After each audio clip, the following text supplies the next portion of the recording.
Happening today, a former state official accused of bribery is getting ready to take the stand in his federal trial. Yeah, Costa Diamantis is accused of using his power to steal thousands of your tax dollars meant for school construction projects. Your reporter Taylor Knight is live outside of federal court in Bridgeport with the latest. So what do we expect today?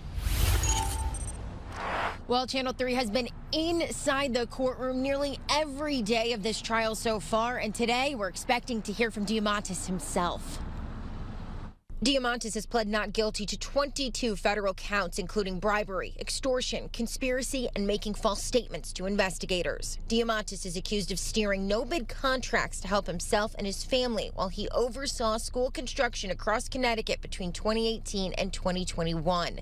Prosecutors say that Diamantis took tens of thousands of dollars in bribes during his time with the Lamont administration.